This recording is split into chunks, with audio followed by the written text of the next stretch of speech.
Hey dugonajon, bugun ishlarim bor. Darsga bora olmayman. Domla akamning yaqin og'aynisi. Aytib qo'ydim, yo'q qilmaydi. Bizning universitetda baho olishdan oson yo'q.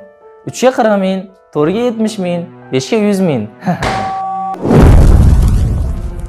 Bugun 50 mingdan avvalinglar 1-oktyabr munosabati bilan o'qituvchilarimizga pul yig'ishimiz. Kechagi darsda seni yo'q qilmagan edim.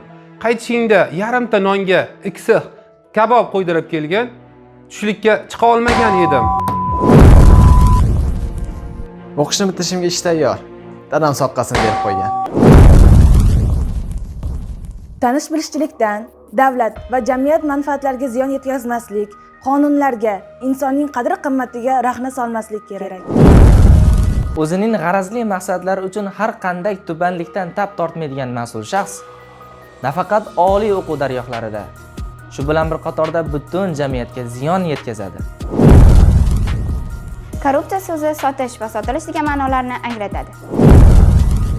Korrupsiyaga aloqador odam qonunni buzishdan tashqari o'zining kimligini, e'tiqodi, ma'naviyati qay darajada ekanini oshkor qiladi.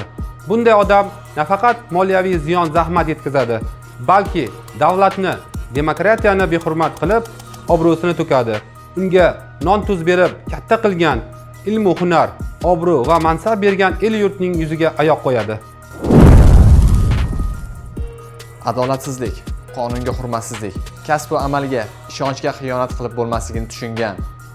Korrupsiya, poraxo'rlik, suiiste'molchilikka qarshi o'zida immunitet hosil qilgan yoshlar kelajakda vijdonli va jur'atli insonlar bo'lib yetishadi.